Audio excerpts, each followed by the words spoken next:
Welcome back to another edition of Force Friday, where we talk about Star Wars theories, characters, concepts, comparisons, analyzations, collectibles, and more. And today is no exception to the rule. Today we're going to be talking about one of the most intriguing elements of the sequel trilogy, an element that captivated most of our imaginations from the first time that we saw it in a very vague but captivating scene of The Force Awakens, and that is the Knights of Ren. We're going to talk about them in universe, meaning what they mean to the actual story and fiction. We're going to talk about them out of universe, meaning their creation and development, and we're going to get into some potential spoilers. Don't be alarmed. I will give you warning when we're getting ready to enter this area, so you can turn the video off if you'd like. With that being said, let's get started. What do we know? Or rather, what do we think we know? Because we don't know a whole lot. We can see silhouettes inside the Force Awakens force back scene, as I like to call it, standing over bodies littered on the ground in a rainstorm. We also know that Kylo Ren is their leader. We know this from when Snoke says, "Even you, Master of the Knights of Ren, have never faced such a test." These characters are neither Jedi nor Sith. We know this because they answer to Ren, and Ren is neither Jedi nor Sith, but they certainly seem to follow in this dark side Force-using sect. One question that comes to my mind is whether or not they are actually Force users at all. On one hand, we don't see any lightsabers, but we do see melee weapons, so I don't know what would prevent them from using lightsabers instead. And we have no direct indication that they are Force users, but perhaps more so dark side disciples or acolytes that follow Ren. Now, on the other side, there's an implication within The Last Jedi that implies they were former students of Luke, when Luke says, "When I came to, the temple was burning. He had vanished with a handful of my students," which is perhaps the only slight indication of them in The Last Jedi, if that is referring to them at all. So the majority of our extremely limited information is going to come from The Force Awakens. And due to only the one verbal reference and then the one visual shot, there's some conflicting information slash speculation slash rumor as to what part they actually play. Despite many people thinking otherwise, their brief scene may not occur at the Jedi Temple at all, the night that Luke's students were slaughtered. Because according to Pablo Hidalgo, who works inside of the Lucasfilm story groups, the man that we see killed by them is quote unquote the clan leader. But then the question is raised as to whether that scene and the scene with them standing around what looks like a bunch of Jedi bodies is in fact the same scene. It could very well be two entirely different moments that we are putting together in our heads. I touched on this a bit in the Who is Rey video, where my theory for that basically was that may have been Kylo killing the clan leader to protect Rey. And that may have been in the past, but it also may have been in the future. It's vague enough where they can kind of insert it into the fiction wherever they see fit, which I honestly think is a fairly smart approach. It's not as much a retcon in the sense of the proper story as much as it is a retcon to a fan theory. And to be fair, we don't even know if the Knights of Ren were there when Kylo killed the clan leader, or when whoever was holding that blade killed the clan leader. So let's get back to their Force-using capabilities. According to The Last Jedi novelization, Kylo and Snoke were the only Force sensitives within the First Order, implying that the Knights served Ren and Snoke, but operated outside of the First Order. However, in the same breath, we don't know if they serve Snoke at all. They may just serve Ren, and it may also be true that they're just working outside of the directives and protocols of the First Order in general. Now, in the same breath, it's also worth noting that novelizations can be retconned in a blink of an eye. I recently had a conversation on The Force Sensitive where we were talking about the idea and the kind of fan theory slash debate as to whether Dooku knew that Sidious was in fact Palpatine. There's no direct evidence in the films to prove this, but it is noted that he knew in the Episode 3 novelization. So in terms of debate, it kind of comes into what the fans accept as canon. I'm willing to debate it from either side, honestly. But the bigger question is, in regard to the in-universe element, where are they and where have they been? To the best of my knowledge, and feel free to correct me if I'm wrong, they haven't appeared in any other media. Comic books, novels, etc. Which I would fare to wager is definitely on purpose. So where were they during The Force Awakens? Where were they during The Last Jedi? Where have they been in the space between The Last Jedi and The Rise of Skywalker?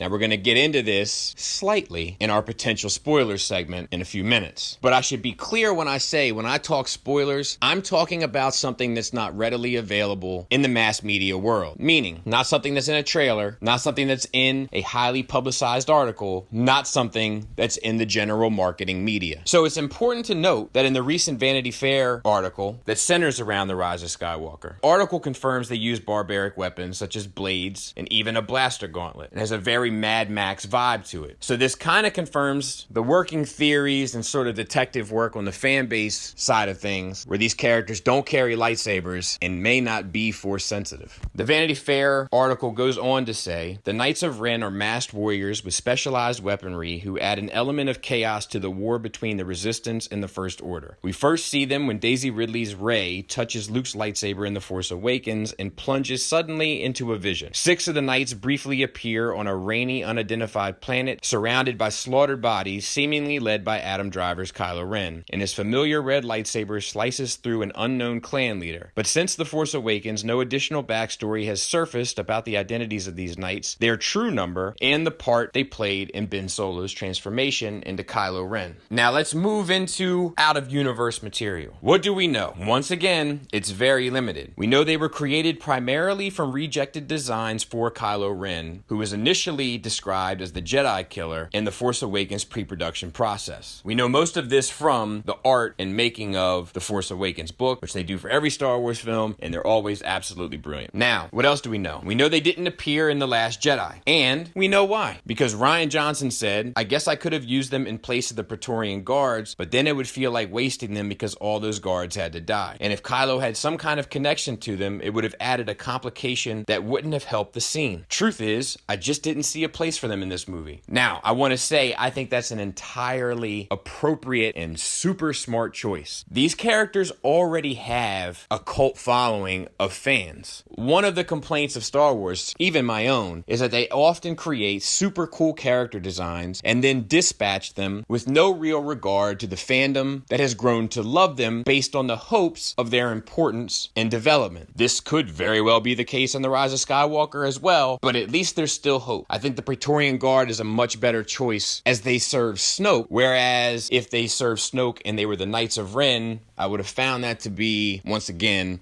inappropriate. Now, the specific reasoning for their inclusion in The Force Awakens has never been elaborated on. However, their backstory is supposedly to be revealed in an upcoming 4-issue miniseries from Marvel to be written by Vader veteran Charles Soule. Forgive the pronunciation. So that's all we know. Now, before we get into the potential spoilers, I want to touch on this real quick. I cannot express how bad I hope that between SH Figuarts, Bandai Model Kits, and Star Wars Black Series, we get representations of all of the Knights. I can tell you my little brain, and I'll emphasize little, is spinning with ideas for a diorama to display the Knights of Ren. Now, my previous guess was they were going to be used as the main marketing material for the quote-unquote male fan base, or more appropriately, boy fan base, because that's often how these things break down. We had Rey and BB-8 for young girls marketing-wise in The Force Awakens, and we had Kylo Ren used marketing-wise for young boys. The same thing is true with The Last Jedi between the Porgs and on the other side the Praetorian Guard. And I was just assuming that the Knights were going to be used in the same way for The Rise of Skywalker. But the further we get along, the more I'm thinking it might be these Sith troopers that are used. So we'll have to wait and see. But I hope we get a well put together team. Now, we're going to move into potential spoilers. So if you want out, now's the time. I'm going to give you some time to click away if you should do so. In typical Nerd Rage fashion,